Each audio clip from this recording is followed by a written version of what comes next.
The book is titled, as you see from the introduction, which is sitting in front of you, Innovation, the Key to Prosperity. And the subtitle, Technology and America's Role in the 21st Century Global Economy. I've spent 50 years in industry, and all of those years were in the interactions between government, industry, and academia. When I became Secretary for Economic Development, I fully realized and practiced the basis that intellectual property development is the foundation of all economic development. That new ideas, the innovations in science and technology are going to be the only way to continue to progress. And now, in the depths of this recession that we're going through, it is all the more important that we look at where this country is and where we have the opportunity to go.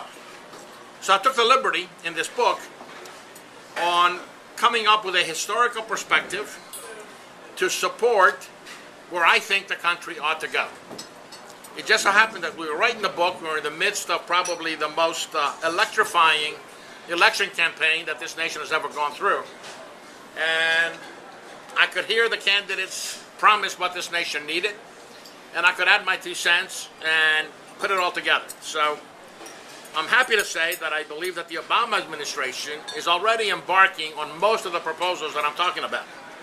And I'm very happy for that. But the basic premise is science and technology are the key drivers to economic prosperity for the planet.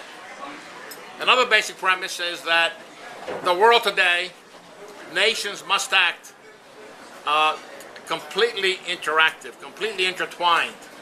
The concept of interdependence must be lived up to. It first came up during the Henry Kissinger era, and now I think it's all the more important. No nation can exist in isolation. No nation can exist by itself. And I think the world, to take advantage of the planet's resources, must act together. I also feel that interdependence creates not only economic stability, but it creates a political stability and may be the best approach to world peace. So where is America's role in all this? If you think back a couple of centuries back, Western Europe outsourced its manufacturing to America. It sent its best brains over here. Whether it knew it or not, it did. And America became a global economic giant, a military power, and we ruled the world for a long, long time. However, about 50 years ago, it started to come back a little bit. And now we have books like The World is Flat that shows concern about where we are.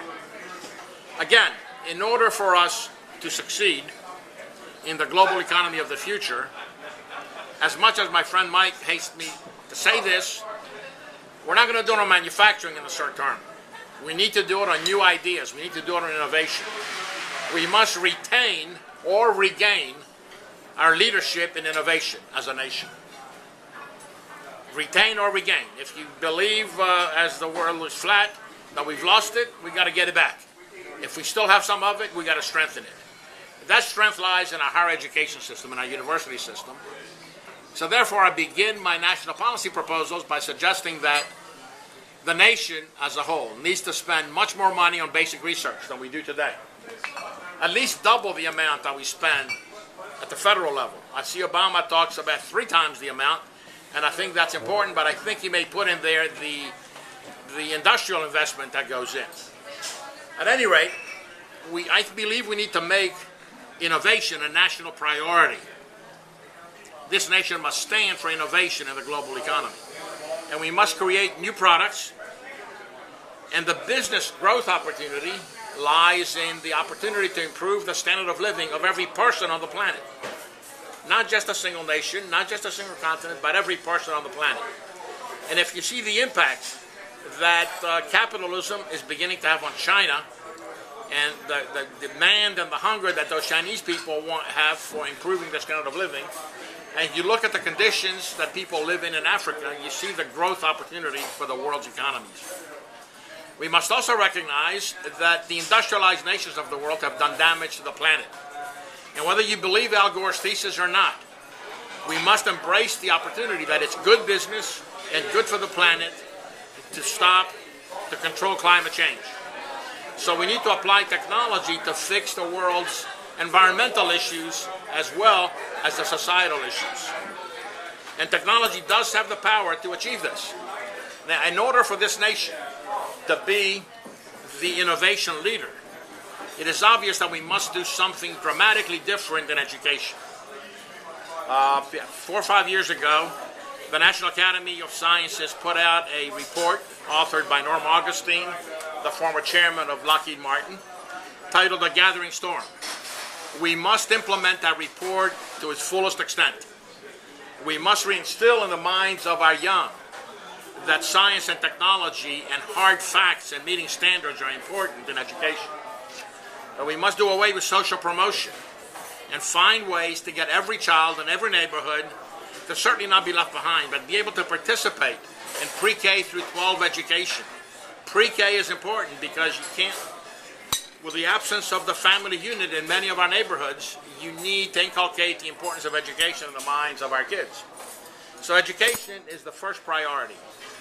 The next priority, in order to make it conducive for the population to think innovatively, we must make the country look young again. Therefore, this emphasis that you're seeing on infrastructure rebuilding is very, very key. It's hard to think innovatively when you're driving along and you're seeing the concrete crumble on the bridges and the rusted refarb being visible. So we must rebuild the old infrastructure, and we must put an emphasis on putting in new infrastructure, modern infrastructure, as we're rebuilding the old. Broadband needs to be available in every corner of the planet, certainly of North America. And we're behind in that area on many European countries and many Asian countries because of a concept that we describe in the book as retro-techno. As great as America has been in technology, we never push it to the limit, we never implement it fully because of things like the Jane Fonda syndrome and public pressures that don't allow us to make the appropriate investment. So rebuild the infrastructure to its fullest extent. Roads, bridges. Every metropolitan area ought to have a plan in the next 20 to 30 years to have a world-class public transit system at the metro area level. Sewer and water systems must be rebuilt in every municipality on the North American continent, in this country. If you see what's happening in Baltimore, it's endemic. It's happening in every municipality. 100-year-old pipes don't hold up under weather pressures. So we need to make a hard effort to fix that. And that begins to be our environmental prescription for fixing the planet. Because water is a commodity that's going to be fought over a few more years from now. Therefore, we need to have the right infrastructure to conserve water, to use it appropriately, to appropriately recycle. So sewer and water systems must be redone. A modern electric transmission grid is a piece of infrastructure that is a must. Not just when they talk about a smart transmission grid that allows you to put power back in the grid and tells you how much you're using, but a grid that can take the power generated by whatever means and take it to where it needs to be used. And we have some control over it. Through power transistors, you can build substations that direct the energy where it must be. And I think the transmission grid is extremely important. Electricity, power. We can conserve as much as we can. And however, the modern society, modern economy says we're going to be needing more. The hydrocarbon era must come to an end. But I don't think we can afford to automatically cut it off. And I think we also cannot be captive to foreign countries that bring this onto us. So we need to demonstrate that we can become self-sufficient in hydrocarbons while there's still enough of them left on the planet. We need to drill on this continent. We need to drill ecologically smart. We need to take advantage of our oil shale capacity, which is monstrous, it's huge. And I would recommend that we break ground on the most modern, futuristic oil shale processing facility one could dream of. Even though it may not be finished for 20 years, it'll put a line in the sand that we're going to be self-sufficient in the hydrocarbon economy. As we're taking advantage of clean coal and other hydrocarbons available, we must find clean coal techniques. CO2 sequestration is possible. coal gasification and things like that, which are not as clean as we want them, but we can't get to the cleanest way possible instantaneously. We must invest in all of the alternative energy methods, and I'm delighted that the administration is putting a lot of emphasis on that. And as much as we must try to be at the latest technology available in wind, and particularly in solar and geothermal, but in solar in particular, we're not doing enough research in new solar materials, because I don't believe silicon is the right material. It's today's material, but there's other materials. There's gallium arsenide, indium antimonide that are much more efficient converters. And if we're serious, we need to have a strategy that says every roof is going to be a solar roof. None of these ceramic panels of whatever kind we're using, the tiles. Put the real solar collectors on there and generate solar. But as good as solar is, as good as wind is, I don't believe those approaches are going to be scalable to take care of our energy needs. And I firmly believe that the best way for power generation is nuclear. I happen to have worked for Westinghouse, not in the nuclear mafia of that great corporation, but the defense electronics portion of it. But I learned from my nuclear colleagues that we have designed, and I ran the lab actually when we tested this product, the most fail-safe approach to generate nuclear power that exists. And that is the approach that the French are now teaming up with Constellation Energy to build in this country. Westinghouse no longer exists, but its technology has been bought by the Japanese. Toshiba, I believe, bought the Westinghouse technology. Hitachi owns the GE technology. This country's future for base power generation, I believe, should be nuclear. The Jane Fonda syndrome did not allow us to build a new power plant in nuclear since 1985, I believe, or even before that. We must start again, build modern plants. And nuclear has a free byproduct, hydrogen. I believe that when we put these nuclear plants in, they'll generate enough hydrogen that we should be able to build a national hydrogen distribution system, because the cars of the future must be driven by fuel cells that burn hydrogen and only emit water vapor. No CO2, none of these other atmosphere-harming elements. Now, you'll be concerned about what happens to the spent nuclear fuel. It must be reprocessed. And it can be reprocessed to have very minimal spent fuel left. But even if it sits where it sits today, encased in stainless steel capsules and encased in concrete, it is inert, it's not going anywhere. It ought to go to a place like Yucca Mountain, but if it doesn't go there, I don't think it's going to harm anything for many, many centuries to come. So that's kind of the set of national initiatives I've put together. They're not a 5-year strategy. They're not a 10-year strategy. And in fact, my last one, let me throw that one out because it's the most controversial. Our interstate highway system is getting crowded. It is congested at rush hour today. 5 years from now, it's going to be congested around the clock. We need a successor to that. And I talked about public transit, world-class public transit in every metro area. Well, we need to have long-range public transit as well. So my suggestion for improving the congestion both on the airways and on the interstate highway system is to use the interstate highway right-of-way, keep it available for cars, widen it for cars, but put in place a national or international magnetic levitation or some other high-speed train system that allows you to go from Boston to Miami in about 2 hours. Today's technology doesn't do it that fast, but I think as we develop it, it'll get there. I propose that we do a line from Halifax to Miami, from Anchorage through Vancouver to Mexico City, and maybe have a plan in the future to go all the way to Terra del Fuego, and 3 crossings across the North American continent. When I see the high-speed trains that are going on from Shanghai to Beijing, and when I see what's happening in Japan, we cannot afford to be left behind. If we're going to be the world's innovator, we need to have an infrastructure that is the best in the world. You might say, well, how are you going to pay for all this stuff? We're already, how many trillions in debt, John? This can be done with public-private partnerships. If you have a long-range strategy that is transparent to administrations. You know, we shouldn't, every time we change presidents, whether it's every 4 years or 8 years, have a new national strategy for the main infrastructure, for the main elements.